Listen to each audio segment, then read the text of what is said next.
Hello students, आज के lecture में स्टैटिस्टिक्स में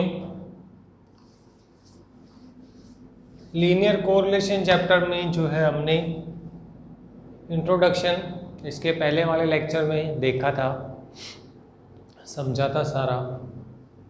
अभी उसमें हमने देखा कि लीनियर कोरिलेशन स्टडी करने के 3 मेथड है। तो उसमें से सबसे पहला मेथड था स्कैटर डायग्राम मेथड। तो स्कैटर डायग्राम मेथड में क्या होता है तो देख लें। एक एग्जांपल यहाँ पे मैंने लिखा है, एडवर्टाइजमेंट एक्सपेंस दी गई है 2, 4, 6, 8, 10, 12 ₹1000 में समझो या लैक्स में समझो। इन लैक्स ले लेते हैं।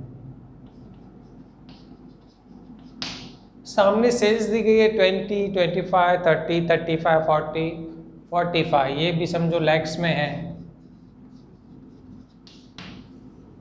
इस डेटा को अगर हम डायग्राम पे लेके आते हैं तो इसका डायग्राम किस तरह से मिलेगा तो हम देखें। यहाँ पे ले लेते हैं इसका डायग्राम।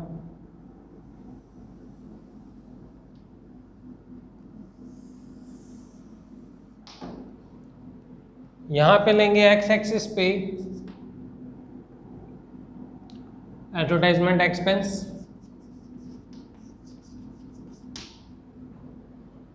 To, 4, 6, 8, 10 and 12।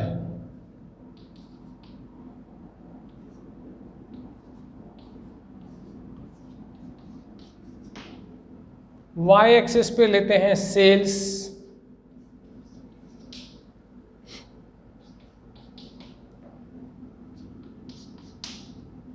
तो यहाँ से जिगजैग किया है, 20 से स्टार्ट कर रहे हैं।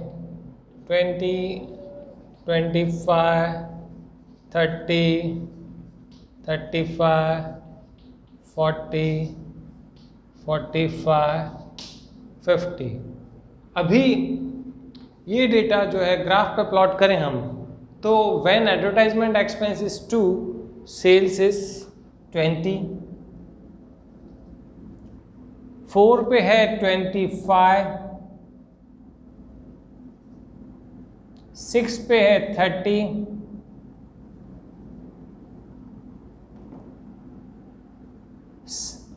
8 पे है 35,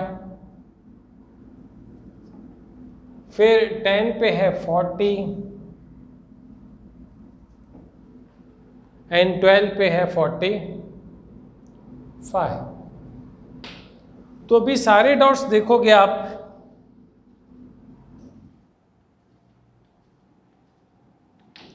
तो लेफ्ट हैंड डाउन से लेके राइट हैंड अप जा रहे हैं, लेफ्ट डाउन से राइट अप जा रहे हैं और सारे के सारे डॉट जो है स्ट्रेट लाइन में है।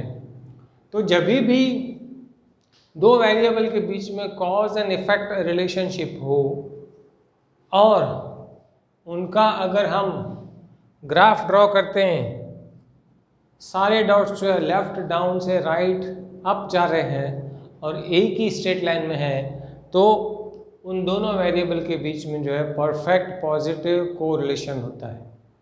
इसको हम ले लेते हैं x और इसको लिया हमने y। ये x एक्सिस पे दिखा है और ये y एक्सिस पे दिखा है। तो अगर x इंक्रीज हो रहा है और y भी इंक्रीज हो रहा है, या तो x डिक्रीज हो रहा है y भी डिक्रीज हो रहा है, और इन दोनों वेरिएबल के बीच में कोई भी एक प्रोपोर्शन चल रहा है, जैसे ये हर बार 2-2 इंक्रीज हो रहा है, वो 5-5 इंक्रीज हो रहा है, ऐसे कोई भी प्रोपोर्शन से वो इंक्रीज हो रहे हैं दोनों या दोनों डिक्रीज हो रहे हैं, तो इनके बीच में जो है ये होना चाहिए विथ परफेक्ट प्रोपोर्शन। हर बार वही प्रोपोर्शन होना चाहिए। तो इनके बीच में है परफेक्ट पॉजिटिव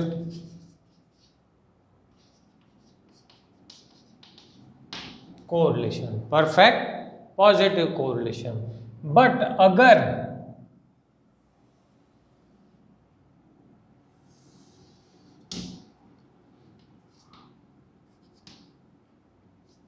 एक्स और वाई के बीच में हम ग्राफ ड्रॉ करते हैं, डॉट्स हमको इस तरह से मिलते हैं।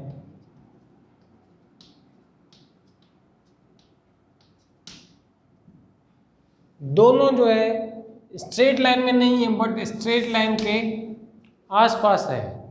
इसका मतलब x इंक्रीज हो रहा है और y भी इंक्रीज हो रहा है, या तो x डिक्रीज हो रहा है और y भी डिक्रीज हो रहा है without proportion, without any proportion. तो इनके बीच में जो है x और y के बीच में बोला जाएगा पार्शियल पॉजिटिव कोरिलेशन है। कौन सा? Partial positive. बट अगर x और y के बीच में हम ग्राफ ड्रॉ करते हैं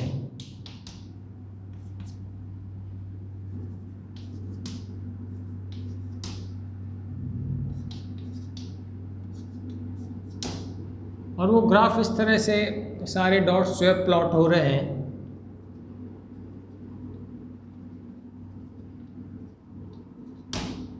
सारे डॉट जो है लेफ्ट अप से राइट डाउन आ रहे हैं और स्ट्रेट लाइन में है। इसका मतलब कि अगर x इंक्रीज हो रहा है y डिक्रीज, या x डिक्रीज हो रहा है और y इंक्रीज हो रहा है विथ परफेक्ट प्रोपोर्शन, तो x और y के बीच के इस रिलेशन को बोला जाएगा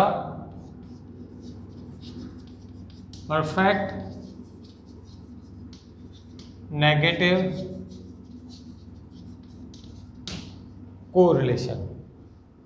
फिर चौथा नंबर है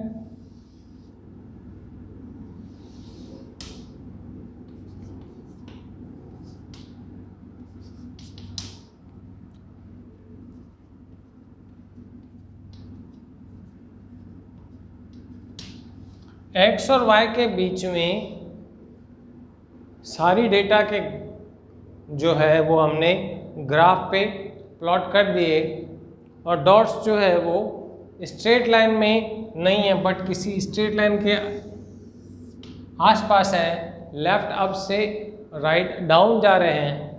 that means when x increases और y डिक्रीजेस, या x डिक्रीज हो रहा है y इंक्रीज हो रहा है विदाउट एनी प्रोपोर्शन, विदाउट, तो x और y के बीच में बोला जाएगा पार्शियल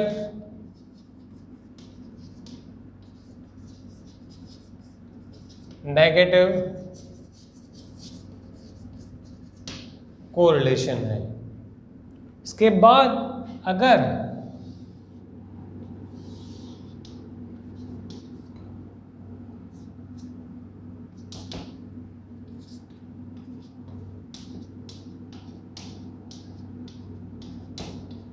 दी गई डेटा को ग्राफ पे हमने प्लॉट किया और जो डॉट्स है वो इस तरह से प्लॉट हो रहे हैं, तो इसको बोला जाएगा कि x और y के बीच में लैक ऑफ कोरिलेशन है।